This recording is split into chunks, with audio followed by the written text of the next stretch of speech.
Hello everyone, welcome to my channel Life Learning Lessons. तर आपण एक प्लेलिस्ट स्टार्ट केली होती. त्या प्लेलिस्टमध्ये पहिला जो व्हिडिओ होता तो स्टॉप ओव्हर थिंकिंग, त्यामध्ये स्वतःला न्यूट्रल कसं ठेवायचं हे आपण बघितलं होतं. त्यानंतर सेकंड व्हिडिओ होता कोडिंग जर्नी बद्दल, त्यामध्ये आपण 4 लेअर प्रोटोकॉल प्रॉब्लेम सॉल्व्हिंग साठी बघितले होते. थर्ड जो होता तो इंजिनियरने ऍक्च्युअली स्टडी कसं करायला पाहिजे हा होता. तर ह्या सिरीज मधला हा लास्ट पार्ट आपण आज बघतोय, द बिल्डर्स DNA. म्हणजे फ्रॉम स्क्रॅच तुम्हाला स्वतःला डेव्हलप करायचे, बिल्ड करायचे. मग जेव्हा आपण बिल्ड करतो तेव्हा जे पण एक्झिस्टिंग डेटा आहे त्या एक्झिस्टिंग डेटावरनं आपण त्याला प्रेडिक्शन करत असतो. मग त्यासाठी आपण स्टार्ट फ्रॉम बेसिक बघणार आहेत ह्या लेक्चरमध्ये. तर फर्स्ट पार्ट जो आहे तो एक रियालिटी पार्ट आणि जो इंडस्ट्री पॉइंट ऑफ व्ह्यूने बघितला जातो, किंवा जे आपल्याला लर्निंग स्टेजमध्ये लागतं. असे दोन पॅरामीटर आपण पहिल्यांदा कंपॅरिझन करतोय. हा तुमच्या समोर एक स्क्रीन मध्ये दिसतंय इमेज. फर्स्ट जो पार्ट आहे तो कन्झ्युमर आणि सेकंड जो पार्ट आहे द क्रिएटर. आता बेसिक जेव्हा डिफरन्स आपण आयडेंटिफाय करतो, जेव्हा AI चा जमाना आता सध्या आलाय आफ्टर कोरोना लॉकडाऊनच्या नंतर, आपण चॅट जीपीटी त्यानंतर बरेचसे AI टूल वापरतोय ज्याच्याने आपली लाईफ जी आहे ती इझी झाली. एका क्लिकवर हे सगळं मिळायला लागलं. तर आपण एखादा क्वेश्चन जर अडला तर त्याचा आन्सर बघतो डायरेक्टली, पण त्याच्या पाठीमागचं लॉजिक, त्याच्या पाठीमागचं जे हिस्ट्री आहे त्याकडे आपण लक्ष देत नाही. मग आपण ट्युटोरियल बघतो युट्यूबला किंवा कॉपी करतो डायरेक्टली कोड कुठल्या तरी एखाद्या जीपीटी टूलवरनं. मग आपलं जे आहे ते जर्नी चालू होते start from first year engineering पासून ते लास्ट इयर इंजिनिअरिंग पर्यंत. पण जे आउटकम आहे ते आउटकम मिळत नाही. जेवढं तुम्हाला नॉलेज मिळायला पाहिजे होतं पण तेवढं गेन करता येत नाही. मग इंटरव्ह्यूच्या वेळेस आपल्याला काही लॉजिकल कन्सेप्ट आठवत नाहीत किंवा एक गॅप क्रिएट होतो. कारण जेव्हा आपण सर्च करतो डेली रुटीन मध्ये तेव्हा आपण प्रॉब्लेम आणि आन्सर, क्वेश्चन आणि आन्सर कडे बघतो. आणि जेव्हा आपण एखाद्या गोष्टीचं स्टडी करतो मग ते स्टडी करताना आपण त्याचं सोल्युशन प्रॉपर बघतो. मग सेकंड जो पार्ट आहे द क्रिएटर मध्ये फक्त 10% लोक येतात. त्यामध्ये रिअल प्रॉब्लेमला ते चेक करतात, त्याचं डीप अंडरस्टँडिंग करतात, त्याचं युनिक सोल्युशन फाइंड करतात रिअल वर्ड्स मध्ये. हे थोडं डिफिकल्ट जातं टास्क, नो डाऊट, पण हे तुम्हाला लाईफ लॉंग जातं. जर तुम्हाला कोणतरी विचारलं की XYZ पॅरामीटर किंवा XYZ जो प्रोग्राम आहे तो कसं रन करायचं हे तुम्ही सांगू शकता if you are the creator. आणि कन्झ्युमर जर तुम्ही असाल तर तुम्ही त्याला वेल एक्सप्लेन करू शकत नाही. तुम्ही पण बाजूच्याला समोरच्याला सजेशन देताना use that particular AI tool, you can get that particular answer, ह्या पद्धतीने तुमचा रिप्लाय असतो. मग आपण द क्रिएटर आहोत ह्या पॉइंटना कन्सिडर करून मी पुढे जातोय. नेक्स्ट पॉइंट बघूयात आपण. तर हा जो गॅप आहे तो गॅप ऍक्च्युली स्टुडंटचं माइंडसेट जे आहे ते मार्क्स आणि एक्झामवर असतं. मी बऱ्याच वेळा सांगतो की मार्क्स आणि एक्झाम हे तुमचं फक्त थेरॉटिकल नॉलेज चेक करतात. तुमच्या नॉलेजला टेस्ट करण्यासाठी कुठलंच टेस्ट नसतं, त्याची एक्झाम नसते. नॉलेज फक्त तुम्हाला इंटरव्ह्यूच्या वेळेस टेस्ट केलं जातं. नॉलेज तुम्हाला जेव्हा practical oriented real things imaginary करायचे असतात, इमॅजिन करायचे असतात, तेव्हा ते टेस्ट होतं. मग काही वेळेस तुम्हाला मेमोराइज करायचं लागतं सिंटॅक्स. हे सगळं जे आहे ते थेरॉटिकल ट्रॅप आहे. मग हे ट्रॅडिशनल अप्रोच हे कमी टाइम पुरता तुमच्या लक्षात राहतं, ऑलवेज लक्षात ठेवा. आणि बिल्डरचे जे माइंडसेट असतं ते आपण प्रॉब्लेम सॉल्व्हिंग कडे बघतो. ह्याचं एक एक्झाम्पल सांगतो. फॉर एक्झाम्पल, तुम्ही एखादं प्रॉब्लेम स्टेटमेंट लॉन्च केलं. आता हॅकॅथॉन बद्दल बोलतोय आपण, स्मार्ट इंडिया हॅकॅथॉन किंवा एखाद्या हॅकॅथॉन कॉम्पिटिशन मध्ये आपण जातोय. त्या ठिकाणी त्यांचं जे प्रॉब्लेम स्टेटमेंट आहे त्या प्रॉब्लेम स्टेटमेंटला रिलेटेड जर तुमचं सोल्युशन असेल तर ते वर्क करतं आणि त्याला कन्सिडर केलं जातं. इन केस तुम्ही खूप छान कोडिंग पण केलंय, ते up to certain case check पण होतं, पण त्या प्रॉब्लेम स्टेटमेंटचं प्रॉपर जर सोल्युशन तुम्ही दिलं नाही, तर ते जे अचिव्हमेंट आहे ते तुम्हाला मिळणार नाही. मग आपण जेव्हा हॅकेथॉन, स्मार्ट इंडिया हॅकेथॉन असेल, कुठलं पण नॅशनल लेवलचं, स्टेट लेवलचं हॅकेथॉन असेल, तेव्हा आपलं माइंडसेट जे आहे ते प्रॉब्लेम सॉल्व्हिंग कडे असतं. ते माइंडसेट जे आहे ते रिअल टाइम प्रोजेक्ट कडे असतं, म्हणून आपण त्याला एका वेगळ्या दृष्टिकोनातून बघतो.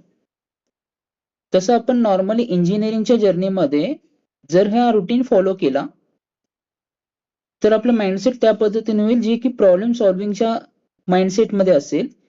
तर तुम्ही थिअरॉटिकल मार्क्स, एक्झाम्स ह्याच्याकडे लक्ष नाही देता, नॉलेजकडे लक्ष देता. फॉर एक्झाम्पल मी तुम्हाला सांगितलं की एखादा प्रोजेक्ट डेव्हलप करायचा आहे आणि त्याच्यावरनं तुम्हाला काय करायचं, इन्कम लर्न करायचं. मग त्या इन्कमसाठी किंवा तो प्रोजेक्ट कम्प्लीट करण्यासाठी जे तुमचं नॉलेज आहे ते नॉलेज तुम्ही इन्क्रीज करताय. पण हेच जर मी तुम्हाला सांगितलं की एखादी मी एक्झाम घेणार आहे, त्या एक्झामला रिलेटेड क्वेश्चन बँक असते कधी पण, मग आपण ते क्वेश्चन बँक आणि तो कन्सेप्ट एवढंच लर्न करतो, त्याचा प्रॉपर नॉलेज तुम्हाला मिळत नाही. म्हणजे थेरॉटिकल पार्ट हा एक वेगळा असतो आणि प्रॅक्टिकल पार्ट वेगळा असतो. मोस्टली जे इंडस्ट्रीला लागतं ते प्रॅक्टिकल नॉलेज लागतं, त्यासाठी आपण आता हे व्हिडिओ बघतोय. तर हा बेसिक दोन्ही मधला डिफरन्स लक्षात ठेवा. तुम्हाला जे तुमचं माइंडसेट आहे ते प्रोजेक्ट बेस्ड ते क्रिएट करायचे, आणि प्रोजेक्ट बेस्ड क्रिएट केल्यानंतर जो गॅप आहे मध्ये थेरी आणि इंडस्ट्री मधलं प्रॅक्टिकल नॉलेज, हे आपल्याला ब्रिज करायचंय, भरून काढायचं.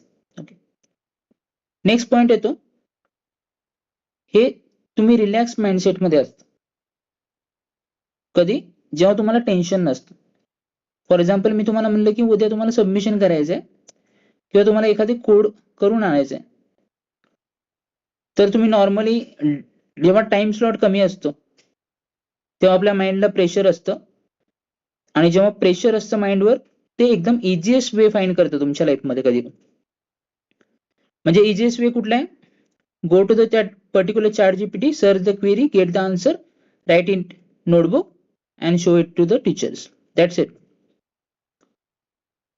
मग याच्यामध्ये आपण नॉलेज जे आहे ते विसरतो.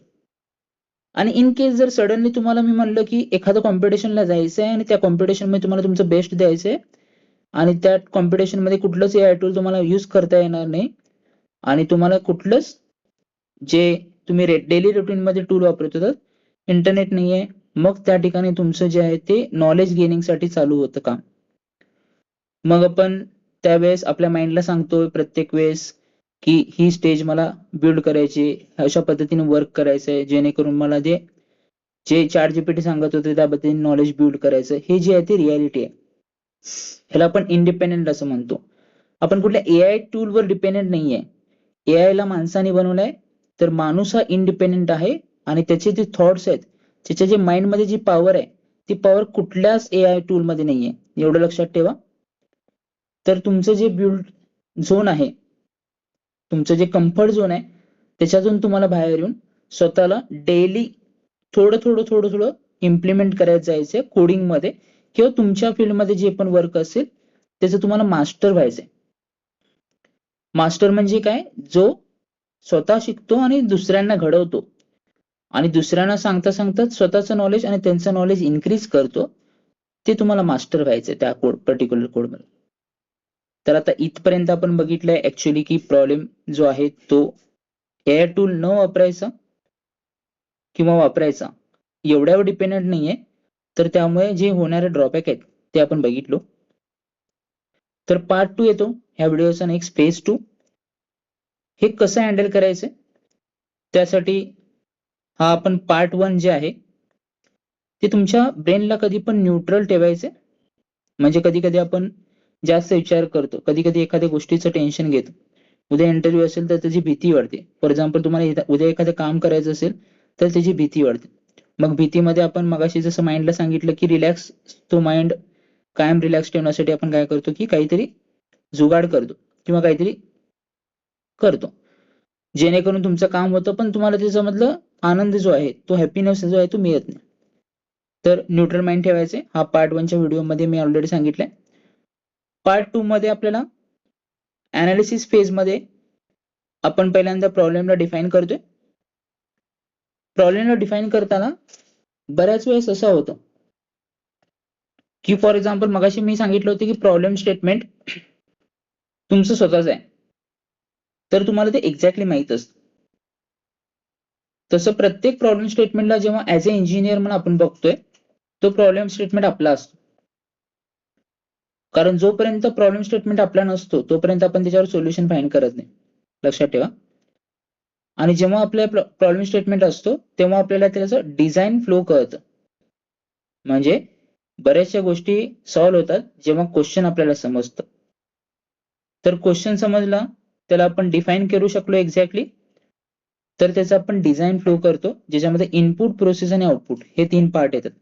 बेसिक पार्ट आहे. मग आपण पेन अँड पेपर मध्ये ते बेसिक जो आहे तो कव्हर करतो. हा अनालिसिस फेज झाला. पुढचं पार्ट 2 मधलं लॉजिकल फेज आहे, एक्झिक्युशन फेज.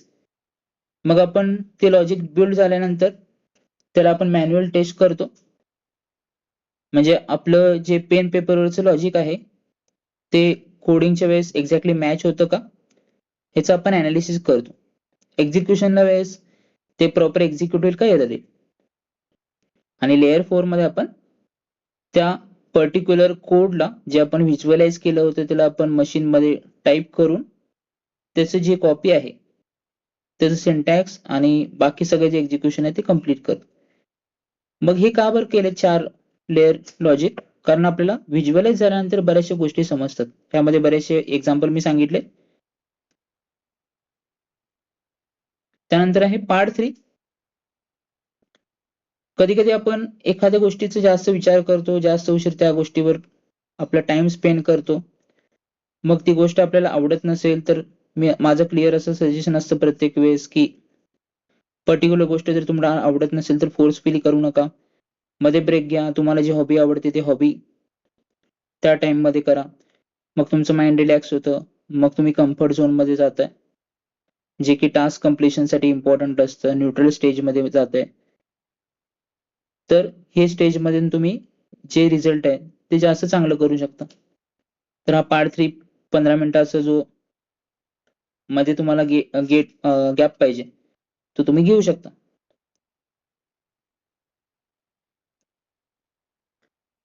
पार्ट 4 जो आहे तो आत्ता चालू होतो, जे की आहे रिझल्ट अँड रिअल प्रॉब्लेम. तर याचं रिझल्ट जे आहे ते आपण बऱ्याचशा वेळेस ठरवतो आपल्याला हे करायचंय ते करायचंय. तुम्हाला एखादा प्रोजेक्ट करायचा असं ठरवतो, पण त्याच्यामध्ये आपल्याला इंटरेस्ट नसतो कारण तो प्रॉब्लेम स्टेटमेंट आपला नसतो. मग तुम्हाला सिंपल वेने काय करायचंय, तुमच्या आजूबाजूला जे प्रॉब्लेम स्टेटमेंट दिसतात, रिअल लाईफ प्रॉब्लेम स्टेटमेंट म्हणतोय मी, कारण रिअल लाईफ प्रॉब्लेम स्टेटमेंट आणि फक्त प्रॉब्लेम स्टेटमेंट मधला फरक काय, जे प्रॉब्लेम स्टेटमेंट तुम्हाला दिले जातात आणि ते तुम्हाला सबमिशनसाठी किंवा असाइनमेंट कंप्लीट करण्यासाठी जे कम्प्लिशन करायचं असतं त्याला आपण इन जनरल प्रॉब्लेम स्टेटमेंट असं कन्सिडर करूयात. आणि एखाद्या प्रॉब्लेमवर तुम्हाला एखादं सोल्युशन हुडकायचंय आणि ते तुमच्या आजूबाजू घडतंय, मग तुमचं माइंडसेट जे आहे ते प्रॉब्लेम स्टेटमेंटला प्रॉपरली मॅच होतं आणि त्या प्रॉब्लेम स्टेटमेंटला तुम्ही ते सॉल्व्ह करू शकता. त्यासाठी तुम्हाला एखादी काही डेव्हलपमेंट करायचं असेल तर तुम्ही ते डेव्हलप करू शकता. फॉर एक्झाम्पल एखाद्या स्टुडंटला वाटलं की अटेंडन्स सिस्टीम ऑटोमॅटिक व्हायला पाहिजे, मग त्या रिलेटेड तो प्रोजेक्ट केला. तर त्या प्रोजेक्ट बद्दल सगळं त्याला इंटरेस्टिंग असतं कारण त्याला गाईड करण्यासाठी जे टीचर लागतात ते टीचर असतात. अटेंडन्स सिस्टीम अगोदर कशी होती मॅन्युअल, आता तुम्ही ऑटोमॅटिक कसं करणार ह्याच्यातला डिफरन्स त्याला कळतो. म्हणजे जेव्हा माइंडला प्रॉपर सिग्नल जातं तेव्हा प्रॉब्लेम स्टेटमेंटवर तो डिस्कस करतोय आणि त्याच्यावरनं ते सोल्युशन ऑटोमॅटिकली फाइंड होत जातं. आणि इन जनरल प्रॉब्लेम स्टेटमेंट जर तुम्ही घेतलात तर त्याच्यावर सोल्युशन फाइंड होत नाही. त्याच्या पाठीमागचं हे एक रिझन आहे. मग इथं काही लोकल ऑपॉर्च्युनिटी मध्ये जर तुम्ही हॉस्टेलचे असाल तर हॉस्टेल लॉन्ड्री ट्रॅकर हा एक ऍप्लिकेशन होऊ शकतो. क्लास तुम्हाला नोट शेअरिंग करायचंय, आता गुगल क्लासरूम वगैरे आहे टूल, पण तुमच्या स्टुडंट कम्युनिटीमध्ये जर तुम्हाला काय सब्जेक्ट वाईज नोट्स मेंटेन करायचे असतील पूर्ण इंजिनिअरिंगचे, त्यासाठी तुम्ही क्लाउड बेस्ड एखादं ऍप्लिकेशन तयार करू शकता. तर स्टुडंट बजेट ट्रॅकर, त्यामध्ये आपण बुक्स किंवा बाकी जे आपण डिश खातोय किंवा एखादं आयटम परचेस करतोय ह्याच्याचं बिलिंग सॉफ्टवेअर तुम्ही तयार करू शकता, बजेट कॅल्क्युलेट करू शकता. म्हणजे इन शॉर्ट मध्ये काय, युनिक सिम्पल सोल्युशन जे तुम्हाला सॉल्व्ह करायचं स्वतःहून, तिथून स्टार्ट करा. एकदम कॉम्प्लेक्स जे आहेत ते हॅकेथॉनला जे रिअल लाईफ सोल्युशन प्रॉब्लेमवर सोल्युशन विचारलं जातं, तो जो आहे तो पार्ट कधी कधी आपण काय करतोय की स्किप करतो. कारण रिअल प्रॉब्लेमचं जे सोल्युशन आहे ते सोल्युशन मॅटर करतं जेव्हा आपल्याला ते स्वतःला सॉल्व्ह करायचं असतं. मग हॅकेथॉन मध्ये वगैरे आपण ते करतो, प्रॉपरली करतो. त्यामध्ये रिअल लाईफचे जे सोल्युशन आहेत, प्रॉब्लेम स्टेटमेंट असतात ते पण असतात. पण कधी कधी ते डिफिकल्ट जातात. मग डेली रुटीन मध्ये आपण भरपूर सारे रिअल लाईफचे प्रॉब्लेम बघतो. त्याच्यातले तुम्हाला कुठले सॉल्व्ह करायचे ते जर तुम्ही अनालिसिस केलं आणि त्याच्याप्रमाणे जर तुम्ही पुढे गेलात तर ऑटोमॅटिक एक पाथ तुम्हाला मिळेल, ज्या पाथ थ्रू तुम्ही पुढे कॅरी फॉरवर्ड करू शकता प्रॉब्लेम सॉल्व्हिंगच्या जर्नीमध्ये म्हणतोय. तर ह्याला डिवाइड केलंय, एक सिंपल एक फ्लो स्ट्रक्चर आहे, the evaluation method, version 0 to version 3 हे नाव आहे त्याचं.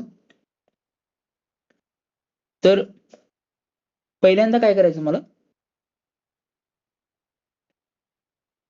प्रॉब्लेम स्टेटमेंट मधले मिनिमम जे रिक्वायरमेंट आहेत ते तुम्हाला आयडेंटिफाय करायचे, मिनिमम रिक्वायरमेंट. त्यानंतर आपण त्याचं फंक्शनल जे वर्किंग आहे, पहिल्यांदा इथं नो UI म्हणलंय, युजर इंटरफेस तुम्हाला कन्सिडर करायचं नाही स्टेज व्हर्जन नंबर 0 मध्ये. मिनिमम व्हायबल प्रोडक्ट म्हणजे आउटपुटवर फोकस करायचं इन शॉर्ट. असं व्हर्जन जे की वर्क होतं. कोर लॉजिक तुम्हाला आयडेंटिफाय करायचं. मग कोर लॉजिक मध्ये काय पण असेल, बेसिक डिसिजन मेकिंग पासून असेल, फंक्शन असेल, क्लास असेल, ऑब्जेक्ट असेल किंवा कुठलं पण असेल, हा तुम्हाला एक व्हिज्युअलाइज करायचा पार्ट. त्यानंतर V1 मध्ये द फंक्शनल बिल्ड, त्याच्यामध्ये तुम्हाला बेसिक UI जे आहे युजर इंटरफेस ते ऍड करायचे. आता युजर इंटरफेस जे आहे ते पर्टिक्युलरली ग्राफिक्सशी रिलेटेड असतं, एखादं टेक्स्ट बॉक्स किंवा बटन घ्यायचं असेल त्याच्याशी रिलेटेड असतं. तुम्ही इन जनरल त्या ठिकाणी कुठलं पण एक बेसिक जो पार्ट आहे जो तुमच्या रिअल प्रॉब्लेम स्टेटमेंटसाठी लागणार आहे तो ऍड करू शकता. Connect the logic to the front end, handle core errors. म्हणजे फंक्शनल बिल्ड मध्ये आपण काय करतोय की कोर एरर जे आहेत ते हँडल करतोय, फ्रंट एंडला ते लिंक करतोय बेसिकली. त्यानंतर व्हर्जन 2 जे आहे द युजर सेंट्रिक बिल्ड, त्यामध्ये आपण डेटाबेस ऍड करतो, सेव्ह करतोय डेटा, काही अलर्ट मेसेजेस सेंड करतोय आणि फ्लोला इम्प्रूव्ह करतो. तर ह्या पार्ट मध्ये जर तुम्ही बघितलं तर पहिला जो आहे तो फ्रंट एंड, त्यानंतर डेटाबेस आहे, आणि लास्टला जर तुम्हाला काय पॉलिश करायचं असेल, प्रोडक्टला ब्युटिफुल करायचं आहे, त्याचं रिपोर्ट जनरेट करायचं असेल तर ह्या पद्धतीने आपण त्याला बिल्ड करतो. These are the core principles to build real projects. त्यामध्ये स्टार्ट फ्रॉम बेसिक म्हणलंय, जर जसं तुम्ही स्टेप यूज करता त्या पद्धतीने ते इम्प्रूव्ह होत जातं. आता बऱ्याच स्टुडंटला प्रॉब्लेम असतो की त्यांना फ्रंट एंड येतं, म्हणजे डिझायनिंगचा पार्ट येतो, काही जणांना डेटाबेस येतं, काही जणांना कोडिंग येतं. No problem. तर बिल्ड जेव्हा तुम्ही करताय तेव्हा जो डिझायनिंगचा पार्ट आहे तो डिझायनिंगचा पार्ट तुम्हाला परफेक्टली येत नसेल, फॉर एक्झाम्पल कन्सिडर करू, तर त्या स्टेजमध्ये तुम्ही डिझायनिंगचा थोडाफार पार्ट जो इम्पॉर्टंट आहे तुमच्या डेटाबेसमध्ये, तुम्ही ऍज अ डेटाबेस डेव्हलपर असाल किंवा जर तुम्ही कोडर असाल तर तो व्हिज्युअलाइज व्हायला पाहिजे डिझाईन तुम्हाला. मी काय म्हणतो लक्षात घ्या की डिझाईन हे व्हिज्युअलाइज व्हायला पाहिजे. जेव्हा एखादी गोष्ट व्हिज्युअलाइज होते तेव्हा आपण त्याच्यावर काम करू शकतो जरी ती गोष्ट येत नसेल तरी. तर आपण ते व्हिज्युअलाइज करून त्या रिलेटेड डेटाबेस जो आहे डेटा लागणार आहे तो त्याच्यावर आपण काम करू शकतो बेसिकली.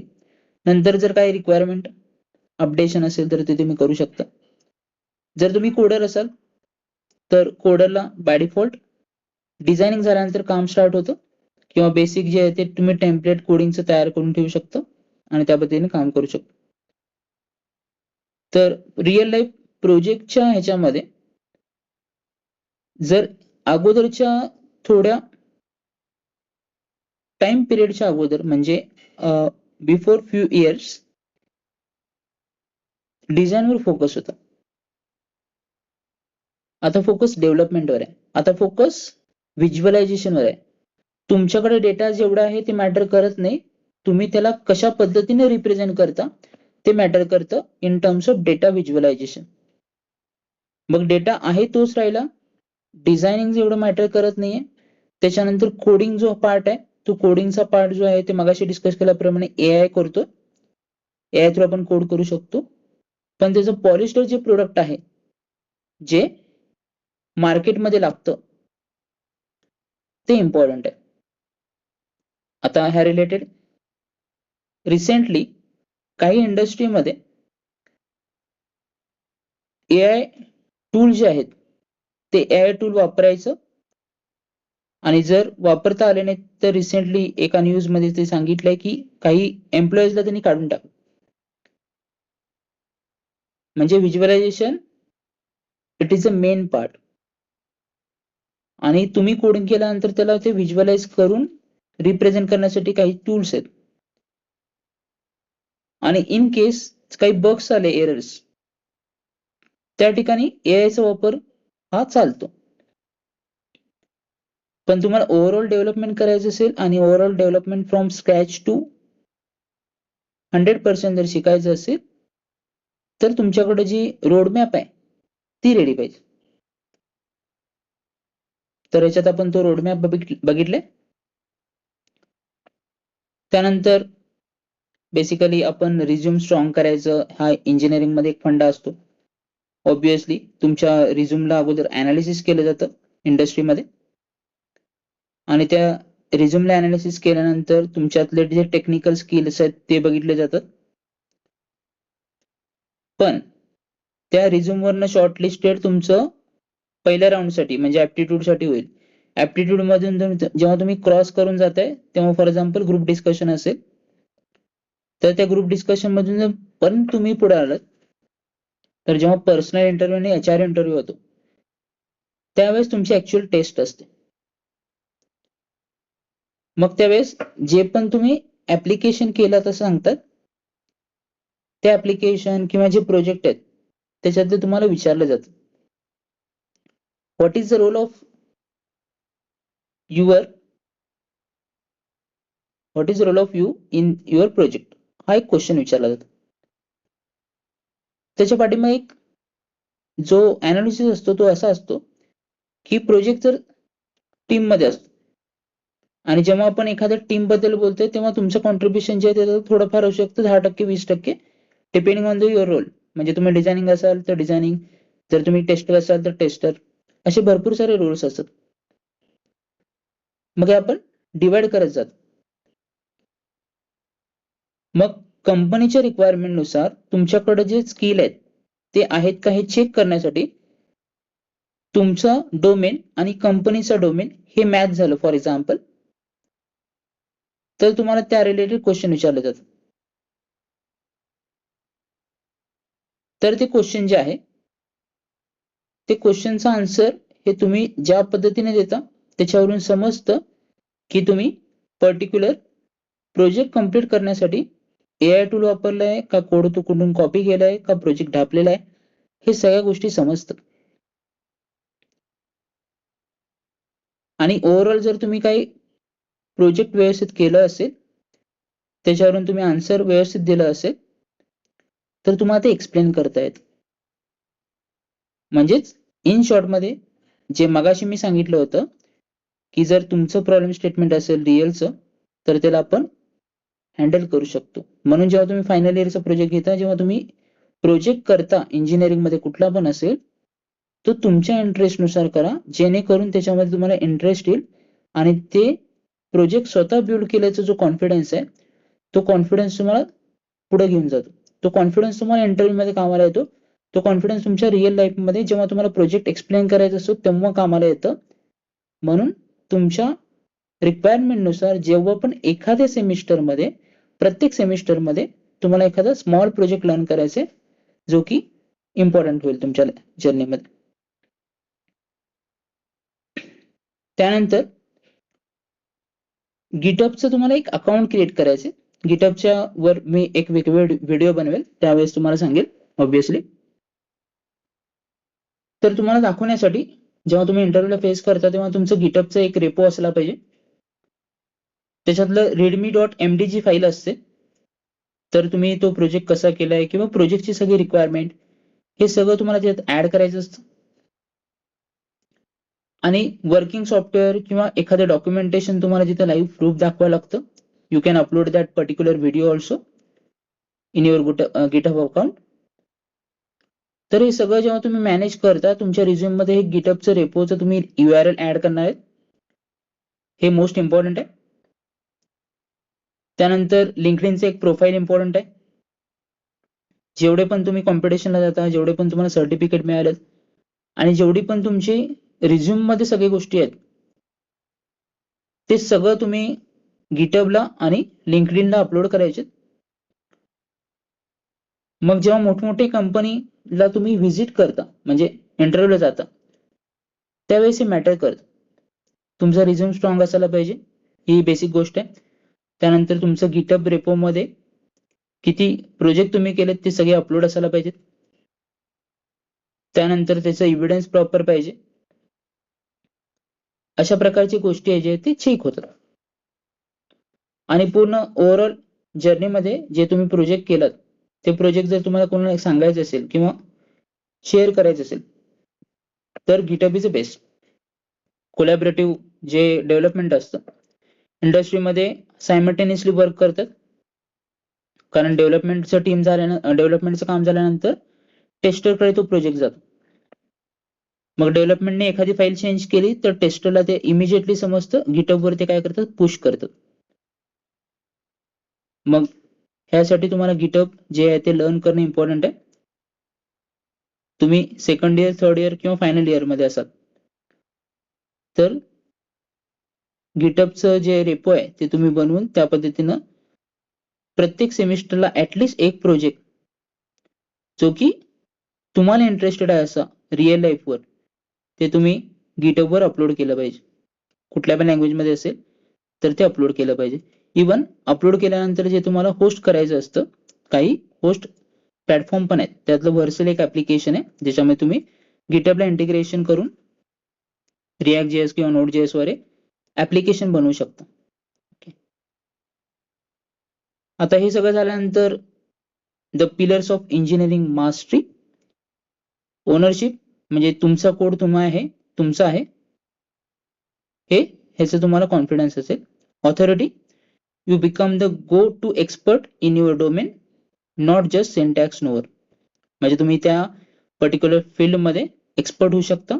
अँड सगळ्यात most important legacy, your work create real world impact that outlets your direct involvement. मग आपलं कॉन्ट्रीब्युशन, आपली ऑथॉरिटी आणि आपलं जे सोल्युशन आहे ते रिअल लाईफचं एखादं प्रॉब्लेम स्टेटमेंट सॉल्व्ह केलं तर त्यापेक्षा भारी काय असणार नाहीये तुमच्या लाईफमध्ये. हे एक फायनल कन्क्लुजन. त्यामध्ये आपण माइंडला न्यूट्रल ठेवायचा हा पार्ट 1 बघितलाय, 4 लेअर लॉजिक बघितलं, 15 मिनिटाची हॅबिट लर्न केली, हे पार्ट 3 पर्यंत व्हिडिओ कव्हर झालाय. आजच्या व्हिडिओमध्ये आपण प्रोजेक्ट बेस्ड लर्निंग कसं करायचं तो वाला पार्ट बघितलाय. Your code is your legacy. That's it from now. जर कोणाची काही क्वेरीज असतील तर तुम्ही कमेंट सेक्शन मध्ये कळवा. चॅनलला सबस्क्राईब करायला विसरू नका. एक पुढचं इंटरेस्टिंग अजून एक सेशन घेऊन येतोय, अजून एक प्लेलिस्ट न्यू एखाद्या टॉपिकवर. तोपर्यंत थँक्यू.